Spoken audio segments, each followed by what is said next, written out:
This is Real News Media TV, coverage you can trust. Please like, share, subscribe, and hit the notification bell. Select all for daily news updates. St. Elizabeth man charged with murder and illegal possession of firearm. A man who allegedly used a machete to inflict several chop wounds on another causing his death in St. Elizabeth on Sunday, May 30, has been arrested and charged with murder and illegal possession of firearm and 2 counts of assault at common law. He is 48-year-old Everall Miller, a laborer of Windsor District, Silo in the parish. The deceased has been identified as 30-year-old Steve Daly, otherwise called Buddha, a laborer of the same community. The police said Miller and Daly had an argument about 12:10 p.m. when Miller allegedly used a machete to inflict several chop wounds to Daly's face. Daly was taken to the hospital where he died whilst being treated, the police said. Miller was later arrested in the community. However, the police said while attempting to stop him, Miller pointed a firearm at them and tried to escape. He was, however, caught and charged. Trolloni wanted man turns himself in.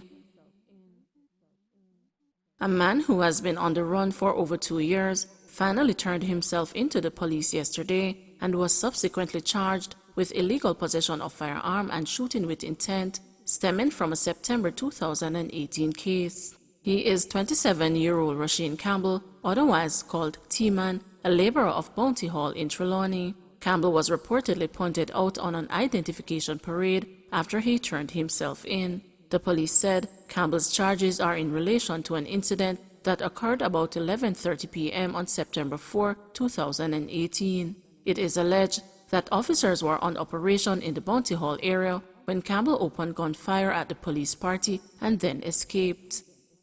A record driver killed in St. James gun attack. A record driver was shot dead along Sun Valley Road in Glendevon, St. James this morning. He has been identified as Vernon Boswell, who is in his early 30s. It is reported that about 9 o'clock, Boswell was at his family's garage when a white car with men aboard pulled up. Armed with guns, the men exited the car and approached the record driver. One of the men reportedly pointed a gun at Boswell, who ran and was chased by his attackers, who fired multiple shots. He fell, and one of the men reportedly stood over him and fired multiple shots in his head. Investigations are ongoing. Another man charged with attempted murder after setting spouse on fire. Emron Pilnar, who is accused of dousing his common-law wife Nicola Clark with gasoline and setting her on fire in Great River, Hanover last month, has been charged with attempted murder.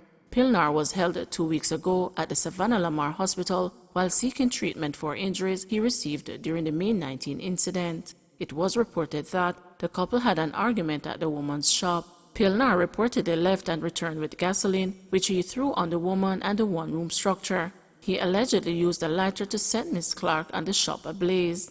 Miss Clark is currently in the U.S. receiving treatment. Murdering witness won't kill case, judge warns as Beachy Stout refused bail. Justice Vinette Graham Allen warned on Wednesday that the murder of a witness will not stop a criminal case from being tried. The judge gave the caution in the Home Circuit Court as she refused the bail application for Portland businessman Everton Beachy Stout MacDonald. However, Justice Graham Allen, before announcing her decision, highlighted that besides the allegations that the accused had paid men to murder both his wives, his nephew, a Crown witness in whom he had reportedly confided about paying to kill his first wife, was also killed. There are authorities in this jurisdiction that deal with when a Crown witness dies, so killing a witness does not prevent a case from going on in Jamaica, she said.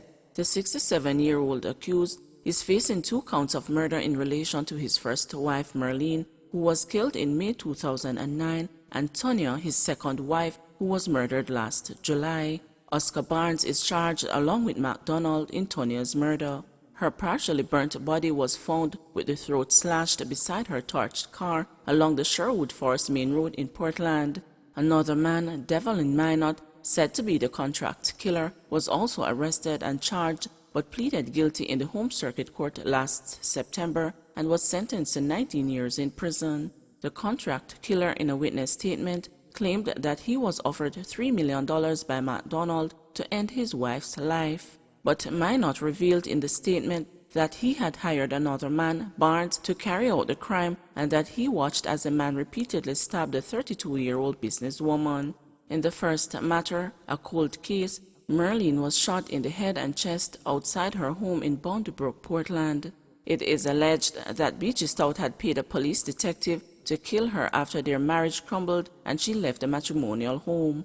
Justice Graham Allen, in outlining the reasons for declining MacDonald's application, pointed to the nature and seriousness of the offense and also that he had a propensity for violence. The justice also indicated that the accused did not have a good character, noting the seriousness of the allegations. He knows people who he hires to kill, said Justice Graham Allen. So you have a dead witness, you have 2 dead wives, and the prosecution says the concern it has if this accused is admitted to bail is that he will interfere with the witnesses. Well, this court is satisfied that there are substantial grounds for believing that if the accused Everton MacDonald is released on bail, he will fail to surrender to custody because he is now realizing what is facing him.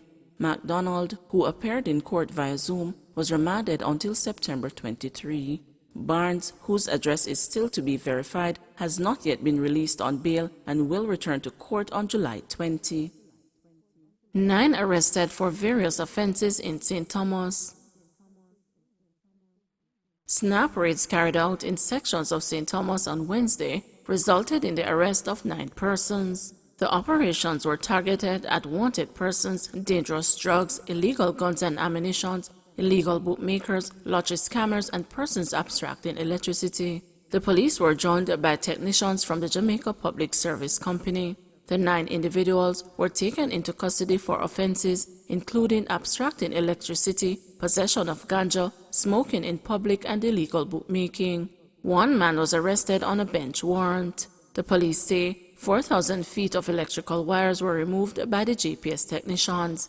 In addition, 12 tickets were issued for breaches of the Road Traffic Act during vehicle checkpoint stops. Popcorn pleads not guilty to traffic charges. Dancehall entertainer Popcorn, whose given name is Andre Sutherland, pleaded not guilty to traffic-related charges when he appeared in court on Thursday morning. Mr. Sutherland's attorney, Matthew Hyatt, told the news that his client's bail was extended and he is scheduled to return to the St. Thomas Traffic Court on September 2, when a date will be set for him to stand trial.